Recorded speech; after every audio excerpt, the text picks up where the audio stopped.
Est-ce que tu as souvent l'impression que tu tournes en rond, que malgré les efforts que tu fais, les décisions que tu prends, ou même l'attention que tu prends à tes finances, tu as juste l'impression qu'il y a une sorte de plafond de verre que tu as du mal à briser, et tu regardes autour de toi, tes amis, ta famille, tes collègues avancent financièrement, ils font des investissements importants, mais toi tu as juste l'impression que ça ne se passe pas pour toi, tu ne sais pas comment faire pour te libérer de cette force invisible qui t'empêche d'avancer aussi rapidement, aussi intensement que tu aimerais.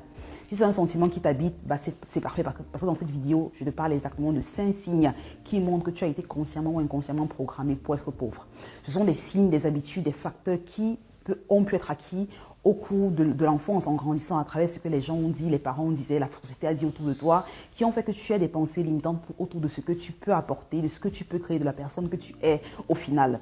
Il est très important d'identifier ces différents facteurs-là, ces différentes habitudes et ces différentes pensées limitantes, car tant qu'on ne les a pas identifiés forcément, on ne pourra pas les briser, et tant qu'on ne les aura pas brisés, on continue à faire justement cette sorte de cercle vicieux-là, un cercle vicieux à travers lequel on essaye autant que faire se peut, on se débat comme un forcené, mais on n'arrive pas à la fin de l'année, à la fin du mois, tout simplement, à atteindre les objectifs qu'on s'est fixés pour nous-mêmes. Donc, dans cette vidéo, on en parle littéralement. Donc, avant qu'on ne commence à parler des 5 signes qui montrent que tu as été programmé pour être pauvre, j'aimerais rappeler ici que quand on parle de création de la richesse, le jeu intérieur a un impact plus important que les stratégies ou les tactiques que tu peux implémenter.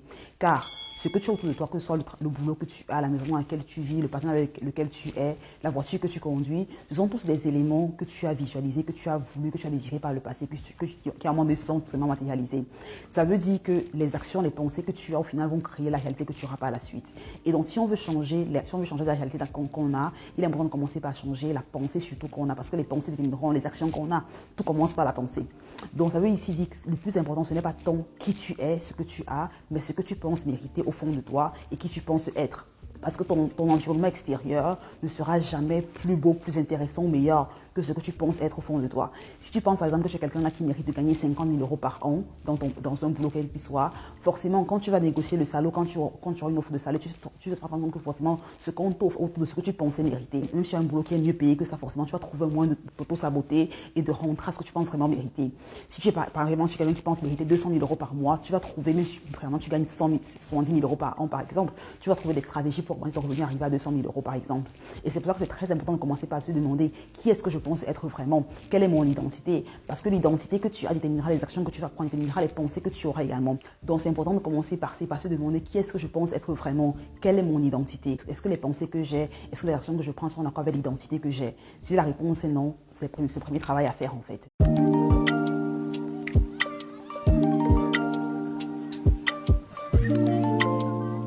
Donc le premier signe qui montre que tu as été programmé pour souffrir financièrement ou pour avoir des difficultés financières, c'est une stagnation de ton salaire pendant plus de 3 ans. Si tu as le même salaire, si tu es calé au même niveau de salaire pendant 3 ans et plus, c'est qu'il y a un problème quelque part. C'est que soit tu n'es pas en train de travailler sur toi pour acquérir des compétences supplémentaires afin de te vendre plus cher à une boîte différente ou tout simplement demander une promotion dans ta boîte actuelle, soit tu n'as pas confiance en toi, tu te dis ok bon je suis où je suis, peu importe, j'ai pas besoin d'argent, ainsi de suite.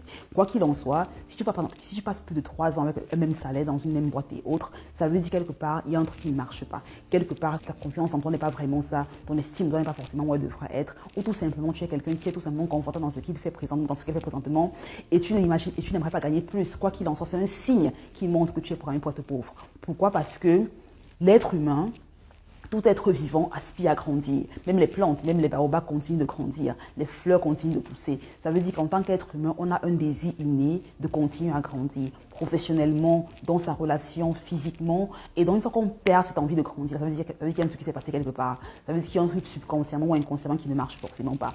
Donc, si tu as fait 3 ans et plus que ton salaire est constant, je t'invite à te poser les bonnes questions. Est-ce que tu es quelqu'un qui a vraiment fait une introspection, à te demander pourquoi est-ce que c'est le cas? La seconde chose qui montre que tu vas être programmé pour avoir des difficultés financières, c'est tout simplement avoir des dettes qui sont de plus en plus élevées, que tu prends pour des choses que tu prends pour des passifs principalement. Beaucoup de personnes aujourd'hui ont un mauvais rapport avec l'argent parce qu'ils se disent ok l'argent fait pour être dépensé et ne savent pas comment réguler en fait leurs dépenses. Ils vont prendre des cartes de crédit à gauche et à droite, ils vont prendre des dettes pour un oui ou pour un non. Ils n'ont pas vraiment une conscience ils ne savent pas comment s'auto-réguler financièrement. Et encore une fois, ça vient souvent des blessures qu'on a eu quand on était jeune. On a vu des parents qui souffraient pour avoir l'argent, on a vu peut-être des parents qui n'avaient pas dépensé pour X ou Y. Du coup, on se dit quand je vais travailler, je peux m'offrir tout ce que je veux et on assimile s'offrir tout ce qu'on veut être riche. On se dit, ok, vu que je peux prendre la carte de crédit pour faire n'importe quel achat, ça veut dire que je suis bien aisant et autres. Alors que non, c'est encore ici un signe que tu es programmé pour être pauvre parce que tu te dis que l'argent est fait pour être dépensé et pas forcément investi. Les personnes riches savent que l'argent, et il est investi et c'est le fruit des investissements qui va être dépensé. Les personnes pauvres se disent que je peux dépenser tout ce que je gagne et prendre la carte de crédit pour continuer à dépenser encore et le faire encore ainsi de suite, ainsi de suite. Et on se réveille matin avec des crédits extrêmement importants. On se demande mais qu'est-ce qui s'est passé? Qu'est-ce que j'ai fait avec tout cet argent? Parce que moi j'ai pris cet argent-là pour le dépenser et c'est une grosse erreur à éviter. Donc si tu es l'un de celles-là ou l'une de celles-là qui a des dettes importantes qui semblent grandir et grossir au fil du temps, je te conseille fortement non seulement d'avoir un budget pour dépenser ton argent et te dire ok, quelle est la somme de mon argent qui va aller tous les mois dans le remboursement de mes dettes et quel est l'argent que je vais alloquer à une épargne. J'ai fait une vidéo récemment dans laquelle je parlais de la loi de 50-30-20, une loi sur l'argent qui est extrêmement importante et qui est extrêmement puissante dans la capacité qu'elle a de te permettre d'épargner beaucoup d'argent sans avoir te priver forcément et aussi à rembourser les dettes de façon vraiment progressive en fait. Donc je te conseille fortement de regarder cette vidéo là et de télécharger également dans la bio mon guide financier qui t'aidera encore une fois ici à structurer ton budget afin d'avoir une bonne partie de ton budget qui est épargné et pas seulement dépensé. Donc la troisième chose, le troisième signe qui montrera ici que tu es programmé pour être pauvre, pour avoir des difficultés financières, c'est si tu es l'un de ceux-là qui pense que l'argent ne grandit pas sur les arbres et que avoir de l'argent, il faut travailler dur. Si tu penses que travailler de l'argent requiert un effort physique important et que l'argent ne grandit pas sur les arbres, ça veut dire que tu auras forcément une tendance à toujours convertir, à échanger ton temps contre de l'argent. Malheureusement, les personnes qui sont riches forcément ont également 24 tout comme toi, mais n'empêche qu'elles génèrent 10 fois plus, 100 fois plus, 200 fois plus que toi, pas parce qu'elles sont plus intelligentes que toi, mais parce qu'elles ont compris comment faire travailler leur argent plus dur qu'elles n'aient travaillé pour l'argent qu'elles ont gagné. Les pauvres pensent fondamentalement que l'argent est une ressource tellement limitée, tellement difficile à avoir et qu'il faut travailler dur pour l'avoir. Par contre, les riches savent que l'argent, c'est une récompense, c'est une résultante normale d'un service rendu. Ça veut dire que si je veux gagner plus d'argent, je vais trouver un moyen d'apporter un service qui a une valeur plus importante, pas de travailler plus dur, ou je trouve un moyen de faire que mon argent se multiplie de façon exponentielle sans forcément que j'ai à travailler pour le faire. Donc, si tu dois fondamentalement changer la façon que tu penses avec l'argent, parce que l'argent, aujourd'hui, il y a une ère où l'argent peut être littéralement créé, l'argent grandit littéralement sur des arbres. Il y a des investissements, par exemple, que je fais qui me rapportent 40%, 20% en l'espace de quelques mois, parce que justement, il y a des stratégies que j'ai mis sur pied pour y arriver, parce que j'ai compris que l'argent, forcément, peut grandir sur les arbres, l'argent peut être créé pendant que tu dors. Donc, il est important de s'éduquer, de s'informer. Mais si déjà, la pensée que tu as, c'est de te dire que l'argent est difficile à avoir et l'argent ne grandit pas sur les arbres, pour que j'ai l'argent, je dois travailler dur, tu n'auras jamais la présence d'esprit, l'ouverture d'esprit de t'informer, de te cultiver, d'apprendre ces différentes stratégies-là. Donc, tu dois déjà changer ce mindset et te dire, OK, l'argent, je peux l'avoir sans forcément avoir travaillé, mais je dois comprendre comment ça se passe. Je dois comprendre comment ça se passe. Je comprends exactement quelles compétences j'ai besoin et quels services que je peux apporter en échange d'un revenu plus important. Quatrième signe qui montre que tu es programmé pour être pauvre, c'est que tu as du mal à dépenser. Tu as du mal à te faire plaisir. Tu es toujours en train de rechercher les options les moins chères, les bons plans, les bonnes offres, les trucs que tu peux prendre gratuitement. Tu as du mal à dépenser pour te faire plaisir, pour faire plaisir à ce que tu aimes. Tu as l'impression que l'argent que tu as, tu dois le garder le plus précisément possible. Tu as du mal à te faire plaisir.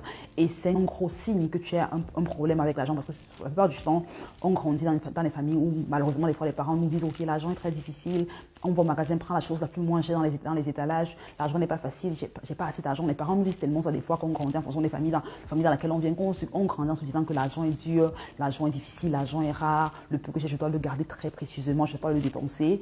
Et lorsqu'on a ces habitudes-là, forcément, ce qui va se passer, c'est qu'on aura même du mal à investir ou à dépenser des fois pour des choses qui sont censées nous apporter un retour d'investissement plus important. C'est un peu comme quelqu'un qui, par exemple, son argent pourrait se multiplier par 10 ou par 100 s'il investissait 10% de l'argent en question dans une formation ou dans un bouquin.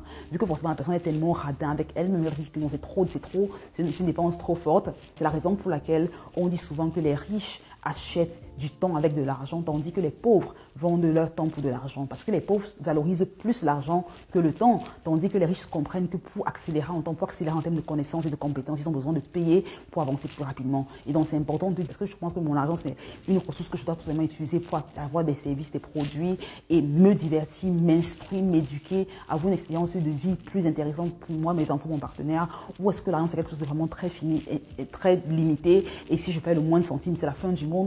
fais vraiment une introspection, car si tu es dans la deuxième catégorie, tu auras du mal, bien que tu aies des sommes. On a des personnes qui vivent toute leur vie comme des malheureux, comme des misérables, alors qu'ils ont un compte en banque plein. Et forcément, ces personnes arrivent à la fin de leur vie avec une vie qu'elles ont vécue toute malheureuse, avec des partenaires, des familles qu'elles ont rendues également malheureuses à cause de leur radinerie, alors que le compte était plein. Donc au final, c'est pas forcément dépenser à tort et à travers, mais se demander, est-ce que je suis pas un peu trop radin, quelle est ma relation avec l'argent, est-ce que je pense que l'argent est aussi limité que ça, que si je dépense 300 euros, 3000 euros, je sais pas, 500 euros, c'est la fin du monde. Pose-toi les bonnes questions. Et le cinquième signe qui montre que tu es programmé pour être pauvre, c'est tout simplement si tu as peur de prendre des risques. Oui. Je sais que c'est un truc qui va déplaire beaucoup de personnes, mais c'est la vérité.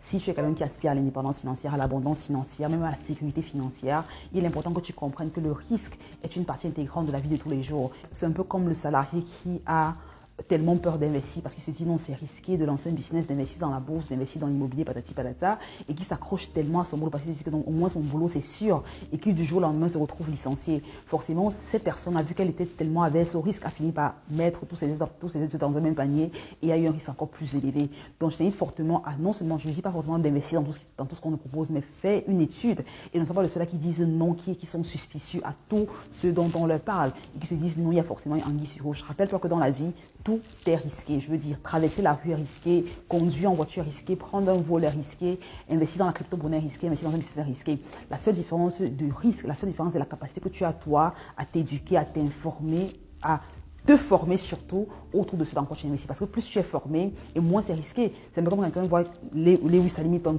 dans ses voitures de course, forcément ça allait super risqué. Mais pour lui, c'est pas risqué parce qu'il a une formation, il a un training, il a des années de pratique dans le temps, la chose en question. C'est pareil, l'investissement en bourse, ça allait risqué parce que tu sais pas ce que c'est, parce que tu n'as pas forcément pris la peine de t'informer, de te former autour de la chose. Donc, tu es risqué. Même conduire un vélo est risqué, est super méga risqué.